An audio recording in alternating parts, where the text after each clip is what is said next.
What is that, the Necronomicon? It's a history of Manhattan real estate. Every time someone new has signed a lease on your unit, people have died. I was scared. It was trying to kill me.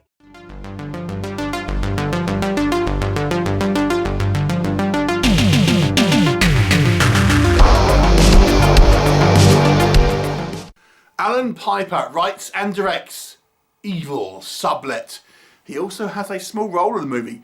So this is a 2023 horror comedy, and the story focuses on a middle-aged couple living in New York, and they're wanting to relocate to a different apartment to try and save some money. And they find a listing for a very spacious apartment in the East Village area of New York, and this is far below the market. It seems to be too cheap to be true, really. So they go and check it out, and it's very ornate, lots of kind of like furnishings that are in there and stuff, and you know, it seems to be too good to be true because it's so cheap for this very expensive area. And we learn that the reason why it's so cheap is because this apartment has a sordid history of deaths, murders, suicides, and all sorts of tragedies. But they decide to take it, and as we learn shortly after, this apartment is actually haunted by a variety of ghosts, ghoulies, and other kind of entities. And it's not even just the apartment, it seems to be the whole building as a whole. So these ghosts and stuff are somewhat malicious and want to cause harm to our couple. They are aided by a pair of psychics that have sensed that something is going on. What will happen? You'll have to watch the movie and find out. So let's discuss. So a horror comedy. Horror comedy is a tricky situation. I think there's been probably more failures than there have been hits. How does this one do? It is a low budget movie, so we have to bear that in mind. So let's tackle it in two parts. Let's talk about the comedy and then the horror. So comedy as a proposition is the more tricky one, because not everyone is going to find everything funny. Comedy is far more subjective, really more so than any other type of movie. Drama, you know, horror, people will generally kind of, you know, react to things the same, more or less the same way. But comedy, there's many different types of comedy, and there is different tastes. So it's probably the hardest type of film to get right. But that being said, I found this movie quite funny. Just genuinely funny, and has some funny gags, and the gags come quite thick and fast, but our characters are played relatively straight for most of the movie. Not all the movie, but most of the movie. Let me give you an example, and the easiest one is the title of this movie. So, Evil, Sublet is the name of the movie. Now, if we take evil, that's actually an abbreviation for East Village. So, E meaning East, and then VIL, Village. So, this is an abbreviation that apparently people use to describe this area of New York, East Village. But it makes it East Evil. You know, it's a funny play on words. So that is a good example of the kind of the humour that is in this movie. But it's just, there's quite a few gags in this movie, and I just feel, for the most part, for me, not every gag hit, but a lot of them did. And I was kind of chuckling along with this movie, quite enjoying the kind of the banter, the little sight gags, the things like that, the little, I mean, there are a few nods to horror stuff, I suppose, but there's not that many. It's not like recreating spoof moments and stuff. And I just thought it was genuinely quite funny. Part of that is, I think, because the roles are played relatively straight. Part of that, I think, is because I think the characters and the actors do a great job, of this couple especially, of really making a believable, very down-to-earth and regular type people that you can really feel like you kind of relate to them, especially the wife, who's really the main character. So you really are just brought into this kind of more everyday sort of life. So when we have these kind of like comedic moments, you know, they just kind of work. And, you know, I thought it was genuinely quite funny, if I'm honest. The horror stuff, it's less scary than obviously a straight horror film because the tone is set where it is comedic.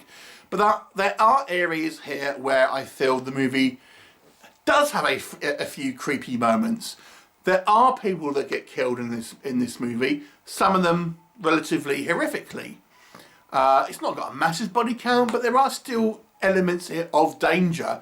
And there's also a few sequences where there are some sort of like creepier moments. There's a scene where they go on at this fairground, like the boardwalk, I suppose you call it, and they go into like a ghost train. And there's a fairly kind of well put together kind of sequence in there, I think. I mean, it's low budget, but I think there are a few moments that do work on a kind of a creepier level. And one of the other things this movie does is you see a lot of the kind of the ghost activity, but a lot of it is somewhat understated. So you'll just have a camera like pan past, it's like the wife is like walking through, and there'll just be like a figure just standing in the background, and then it will just kind of pan away, and then you won't see it again. It's just that one like shot, and then it'll happen. Other things will happen that are kind of like that. In actual fact, there's actually a little game, and when I got sent the screening for this, they said like there's 200 ghosts in this movie, and see how many you can spot. And some of them are literally just kind of superimposed faces on like reflective surfaces and things, but yeah, there's apparently 200 ghosts in this movie, and it's like, how many can you spot? Which I thought was like a little bit of a fun element to it. So I've kind of touched on it, but I think the character work here is really good. Our main female lead, I think, is a great, relatable character who, to give you an example, and again, this is what I mean by the more real, down-to-earth people.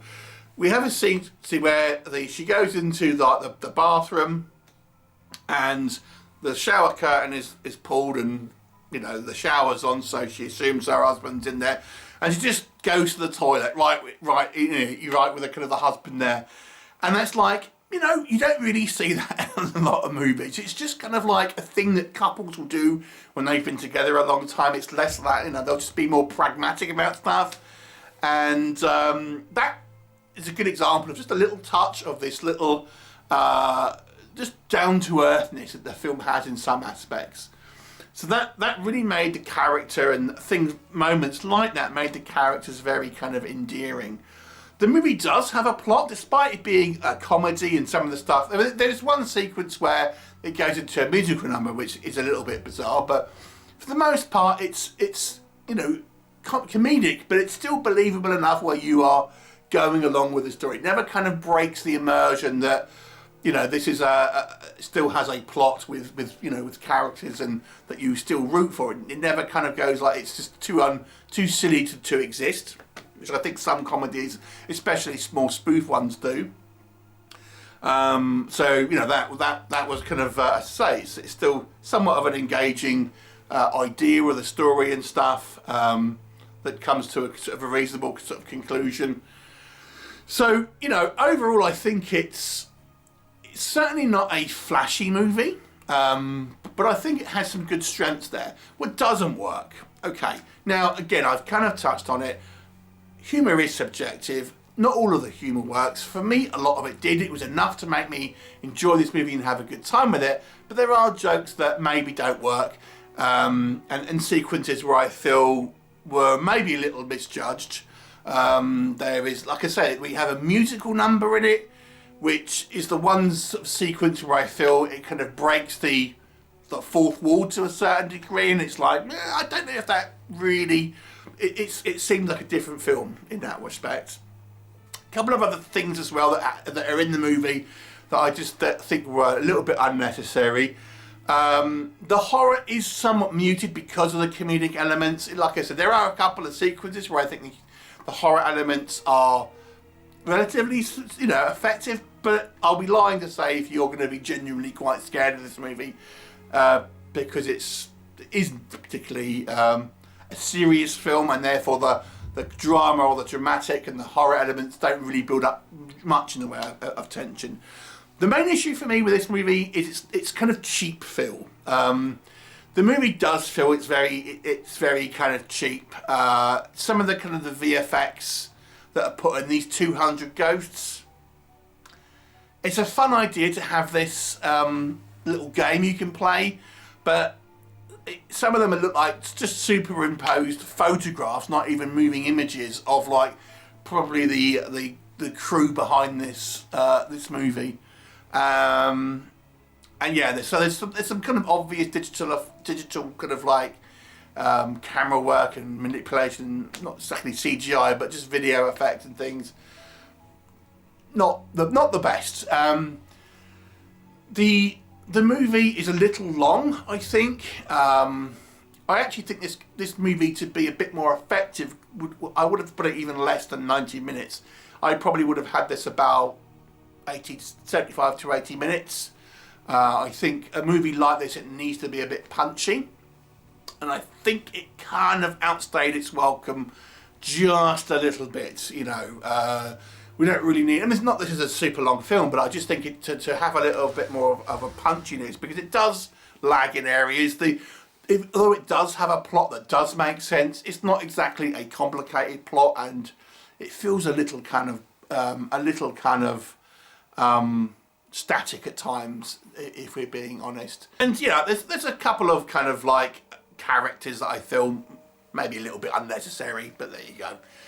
Overall though, it's a lightweight but enjoyable movie that I think where a lot of the humour works, some of the scares work, and it's genuinely a movie with some likeable characters that I enjoyed watching on screen and have bought into their kind of like their somewhat kind of nonchalant attitude about dealing with kind of the paranormal and how they kind of react to it. So I kind of enjoyed it. Obviously, this is going to be more of a tasting about how you feel about the comedic elements. But if you don't mind a bit of a horror comedy and you don't mind a low budget movie, I'd give it a watch. 6 out of 10 for me. Would you see it based on what I've told you, or have you seen it? Please do let me know what your thoughts are, and I look forward to seeing you next time.